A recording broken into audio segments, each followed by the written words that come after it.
Formula One qualifying. Thanks, Alan Jones, Australia's world champion. And now it is going to be action, action, action all the way, because there are the cars onto the circuit for the first 60-minute qualifying session for Sunday's Australian Grand Prix. They have set up their cars this morning. They have found how the fuel consumption goes. They have got the suspension right. They have got the handling right. And now, for 60 minutes, they are going to be going for that all-important pole position, which matters to them because they will have a clear circuit if you are on the first place in the grid. Most of the cars you see have got brand new tyres on. You can see the labels going around there in circles. Those white patches that you see signify that the tyres are brand new. They'll be breaking them in because the newer the tyre, the faster the performance after it has a couple of laps to heat up. So you can see the pits here are loaded with people. The excitement in this first day of qualifying here in Adelaide is certainly, the air is just ready for performance.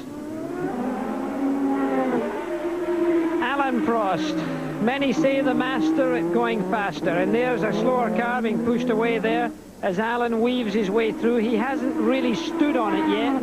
You're not seeing, oops, it is, and there's a spin out right there. Just clipped that curb, was sent out of control, luckily held it without hitting anything. Just shows how easy it is to do as Alain Prost goes on his way, pursued by one of the two West cars. It's that of Piercarlo Ghinzani, the Zach Speed, with a turbocharged engine.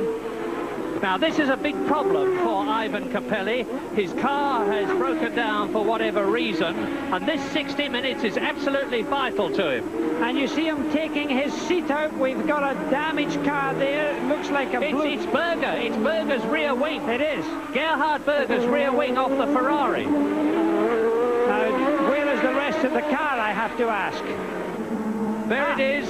It looks like it's either spun and the rear end's knocked against the wall, or it's fallen off. Now, he just left the pits a lap ago. It could be that during the lull that it hasn't been put on in the appropriate fashion. If he's hit something, he's done it in a very clean fashion because he hasn't touched any of the wheels, it would see. Now, that is the seat that you can see even Capelli carrying with him, the back of his seat, so that he can run back and get into his spare car. He needs his seat to do that. As Andrea De Cesaris rejoins the circuit, having spun the Real, Alain Prost is fastest, and Stefan Johansson is in the gravel, in the Ligier, and a wheel off. The left rear wheel is very extended. That's the widest Ligier I've ever seen, and there's the reason why he has hit the Minardi of Sala, the Spanish driver, the ex-Formula 3000 driver, and it is a very, very bent motor car. Because those are carbon fibre, composite carbon fibre noses on those cars that take an enormous bang. He's damaged his front suspension as well as the monocoque of his car, and I think that could be the end of that for him. Certainly the end of that motor car for this weekend, potentially, as Johansson walks back. Very languidly, too. I would be running as fast as I possibly can to get out of the way, and the white flag is being waved now. And the red flag has been shown. They're stopping practice so that they can clear up the debris here, as Child Boy, as they call him, or Boy Child sometimes, because he's such a young, baby-faced chap. Now, this discussion is clearly taking place here, and it looks like Stefan Johansson is either making excuses or asking what was happening.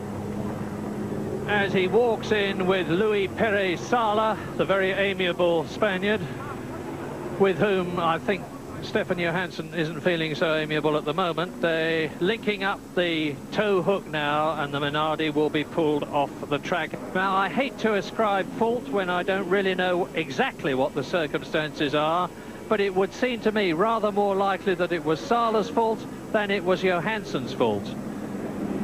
But whoever was at fault, it means that the practice has been stopped. But this practice, of course, the time will be put on. They're not losing valuable minutes as he takes his seat back to put it into the backup car.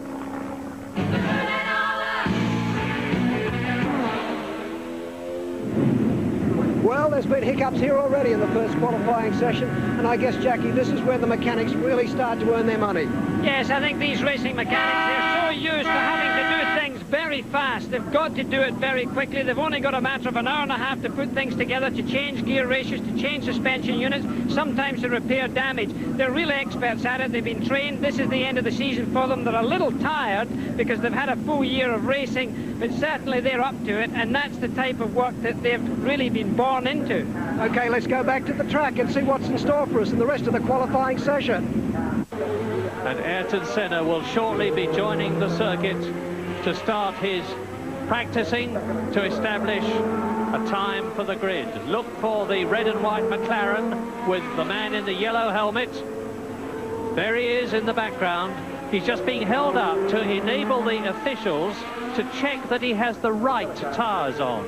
Each driver is only allowed 2 sets of tyres for this 60-minute qualifying session, and in order to ensure that not more than 2 sets are used, each of the 8 tyres are marked in a special paint with the driver's race number, and he has to stop at the pit lane exit to enable the officials to check. And Alan Jones has news for us from the pit lane. I'm down in the pits with Stefan Johansson. Stefan, what happened? Well, I came out of the pit, into the first corner, and got hit from behind in a very hard impact by Sala. Okay, well, you're okay. You've got a spare car. There's some qualifying left, so you'll be back in it, I guess. Yeah, I'll be out in a few minutes. Good on you. Best of luck. Back to you, Jackie and Murray. Ayrton Senna. This is 1988's most successful driver, the world champion-elect, Ayrton Senna, in the Honda-powered McLaren. 20 minutes of practice completed, 40 minutes to go in this qualifying session. The first one, Alain Prost is fastest so far, 1 minute 18.766. Senna is second, Boutsen is third, Cathy is fourth, Nigel Mansell is fifth, and Derek Warwick is sixth. And Mansell looks to me as though he is trying very hard now. In fact, he's gone up to fourth fastest. Modena lets him through. Mansell shouldn't have lost time there. Well, he would lose a little bit of time because he wasn't able to use the full width of the road. He had to go in a relatively tight line. So if you ask Nigel at the end of this lap, there is one corner that it could have cost him a wee bit of time. But you're right, he's definitely on it. Let's see how close he works the curbs. There's a yellow flag, a stationary yellow flag out there as he passes one of the Tyrrells and accelerates along. Julian Bailey, a man who will desperately be trying to get into the top 26 because he has failed to qualify, I think, 8 times this year.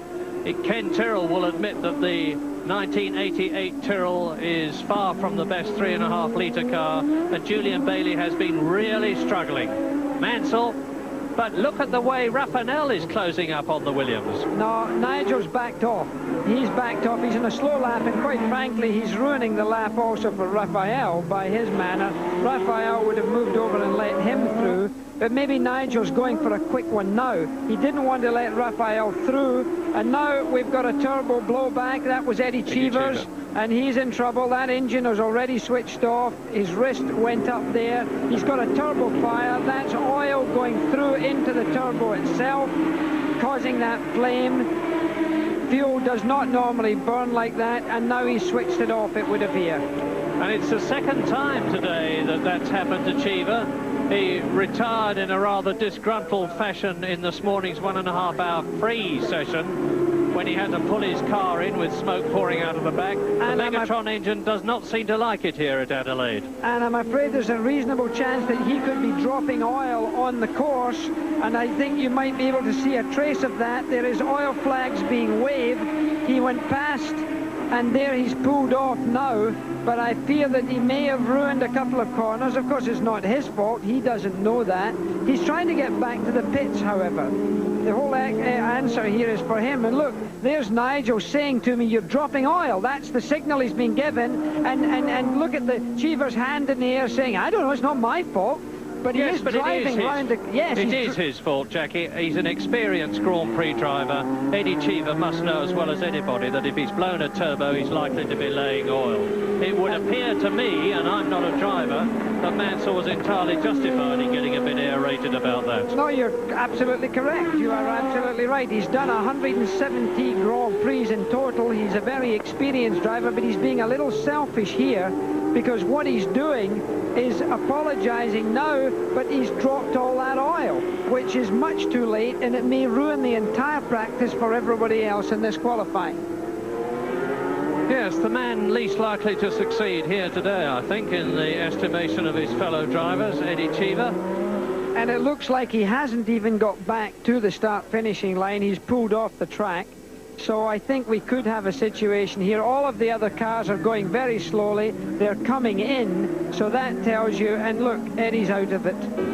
I wonder if Eddie is still in a pretty foul humour after this morning. He had an altercation with a marshal when he was walking away from the track this morning, and there are certainly signs that there is an oil slick. But the session hasn't been stopped officially, so the drivers have decided, as René Arnoux brings his car very slowly. De Cesaris in the Real, Andrea De Cesaris, the Italian, in the Real, which appears to have broken again. And I'm afraid he's another man who's not going to be very popular. I don't know whether whatever happened could be put at his door. And Alain Prost holds the pole position at the moment, with Ayrton Senna second, Nelson Piquet third, Cathy a brilliant fourth ahead of Nigel Mansell fifth, Derek Warwick sixth. Certainly hope you're enjoying the first day of qualifying. It's a beauty so far. Alain Prost to this point is in front. Can he stay in front? With all the answers, Murray Walker and, of course, Jackie Stewart. 32 minutes completed as Gerhard Berger in this 60-minute first qualifying session for the Australian Grand Prix builds up speed. This will not be a particularly fast lap. His next, or the one after, certainly should be. I think we can comfortably say that most of this practice and qualifying has been wiped out by the oil laid down. And it will take more than just a few cars to dry it out. It needs a lot of cars and a lot of rubber going over that oil to really get it away from the top of the surface. So unless a few of the boys get out there, it's only going to stay around. Nigel Mansell, however, is pulling out of the pit lane, as also is Nakajima, so there are more cars coming on track. And earlier on, we spoke to Gerhard Berger about how he approaches the qualifying sessions. Here's what he said. Qualifying, yeah. Okay, on Friday it will be more slippery because not enough rubber is down, especially in straight circuits. The Saturday will be quicker. So maybe you risk a little bit more on Saturday afternoon than on Friday, because you know anyway the next day will be quicker. But generally you go the same way. Well, Gerhard won't be taking a lot of risks today, I'm quite sure. As he rightly points out, he's got an hour tomorrow, provided, of course, and this is always the worry, that the weather on Saturday is not such that the circuit is wet.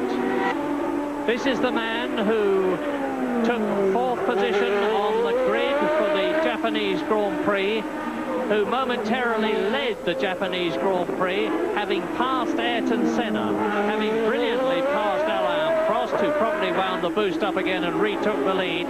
But even Capelli is the only man in the last 4 years to have led a Grand Prix in a normally aspirated engined car. You are looking at a possible winner of Sunday's Australian Grand Prix. If anybody can beat the McLarens, Capelli is the man. As Alain Prost comes out, fastest man so far, and we are 40 minutes into practice. 2/3 of the first qualifying session have been completed. Tyre check. Prost just slows up to let the officials check that his race numbers are on his set of qualifying tyres. Tyres for qualifying would be a better way to describe it. They are not special qualifying tyres. While all this has been going on, quietly into third place has come Nelson Piquet, who is just about to go out on the track again to try and improve that time. And that is very interesting, because Piquet in the Lotus Honda, frankly, has not shone in either race terms or qualifying terms for some time. Maybe he's having a go, and Mansell certainly is. Loses it. Mansell loses the back, goes over the curbing, and that won't have done his time any good, and probably his mental well-being any good. Do you get time to think of anything, Jackie, when you're going across the curbs like that? Yeah, there's the odd word that is mentioned in yourself, and here he comes again. You can see him. He was unstable going in there. He put the car in, the back end went out. He corrected it, but there was no room left. He took off completely over that curb, went right over the gravel pit and rejoined safely.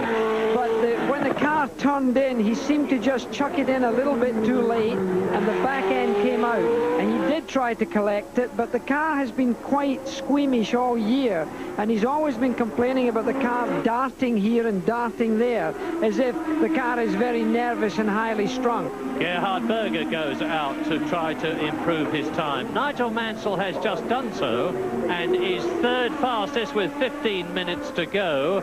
And the man who has just spun off is Philippe Alliot in the Lola.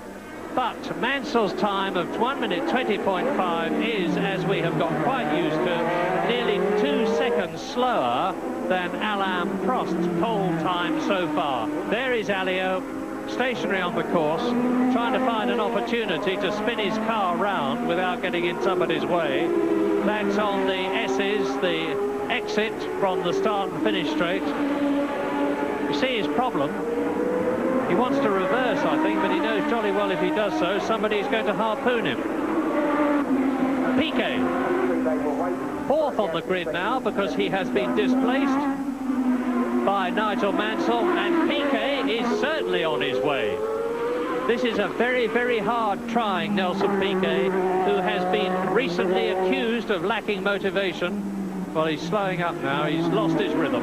He lost it on that curve. The car went over the curve and he lost it there, and he thought no point in continuing on that lap because I'm not going to be able to do it. He probably cost himself a second on that one corner. So, Prost number 1 for the moment. Senna number 2 as De Cesaris loses the Real. Okay, you're back with the track side for the all-important qualifying session. It's a beauty so far. Let's go back to our commentators, Murray Walker and Jackie Stewart. Now, is this going to be a quick lap for Nigel Mansell? He goes over the line now. And we should see a time change on the monitor very rapidly. 1 minute 20.6 was Nigel Mansell's time. We're still waiting for it to come up. And he's still going very quickly indeed. This will be his effort, I think. I think you're about to see it now. Let's have a look and see what he does here. He's on it. This is his third lap, and he's got 3 cars ahead of him here. It depends how easily he gets past them as to whether he gets a fast lap or not, and there's a yellow flag out. And it's Arnoux in front of him in the Ligier. It's Raphael in front of him in the Lola. It is Berger in front of him in the Ferrari. Mansell passes Raphael. Now he's got to take Arnoux and Berger, but I think Nigel will probably be giving it best. He has got the race driver's horror, traffic. In the last 5 minutes of the session, the things start to happen, and that's one of them. Streff's AGS catching fire in the background and very rapidly being put out by some very efficient fire marshals here at Adelaide. But it's in the last 5, and Thierry Boutsen has stopped his Benetton by the side of the circuit. There's a wave from René Arnoux, pass me on the right. Nigel Mansell needs no second invitation. It's still Prost fastest, Senna second fastest. Mansell is 4th behind Piquet, and there are 7 minutes to go. Are the McLarens going to come out in this last of 5 minutes, or are they going to rest on their laurels? It would be very unusual if they did, and the answer is no, because Prost is on the circuit now. Alain Prost is out and Senna is out. This is going to be it in the last 5 minutes of practice. Senna and Prost are going to be fighting for pole position, of which Senna has 12 already this season. And Stefano Modena has spun to a standstill in his Eurobroom.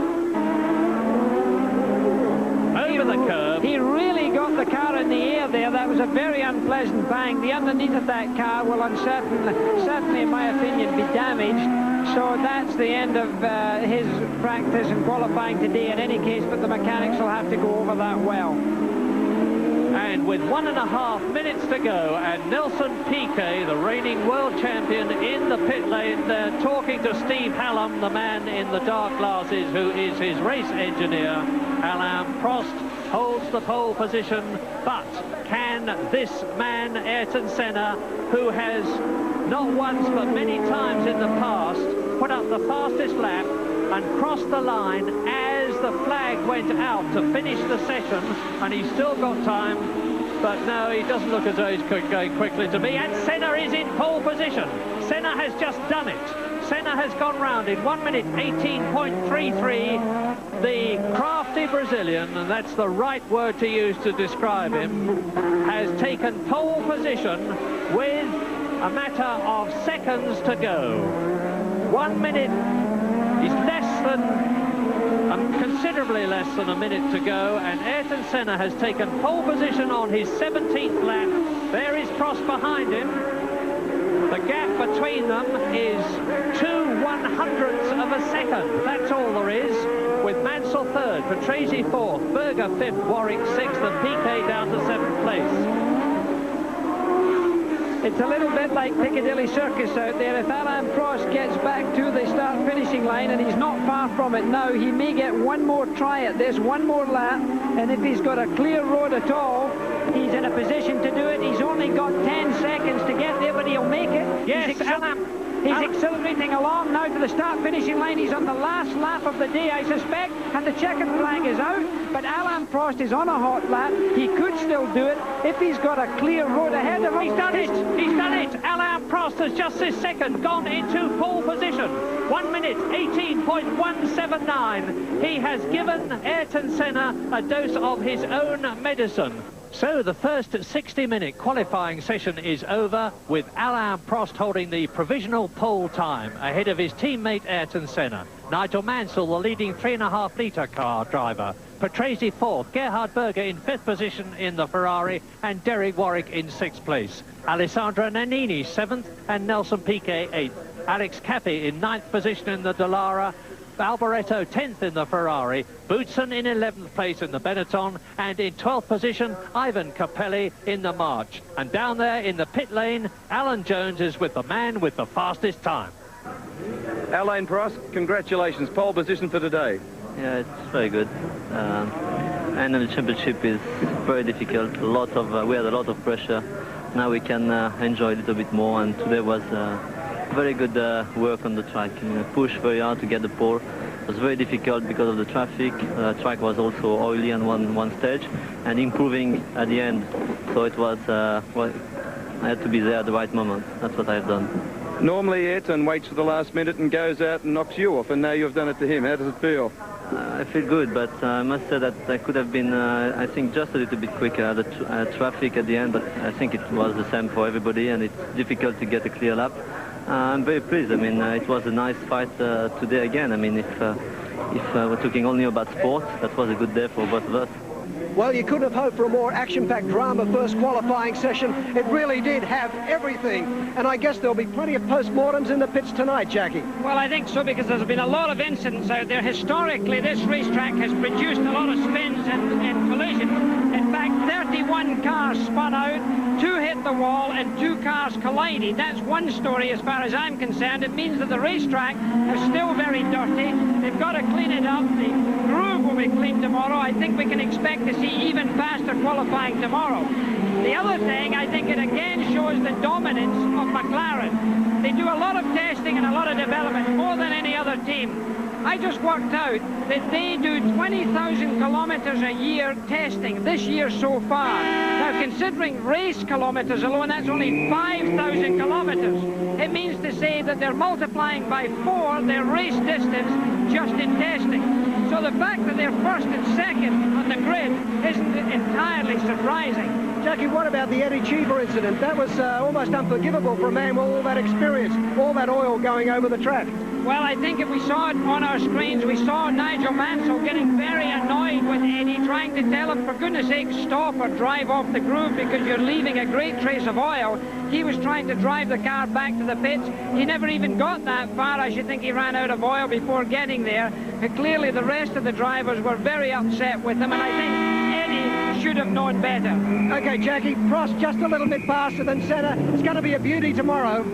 Yes, but I think Senna will be trying very hard just for his own ego, for his own reputation, to put it on the pole. So tomorrow's qualifying, I think you're going to see very exciting racing. Okay, thanks very much, Jackie. Why don't you join us tomorrow for the Australian Grand Prix, the second qualifying session. It will be magic. Join us on 9's Wide World of Sports 5. We look forward to having your company then.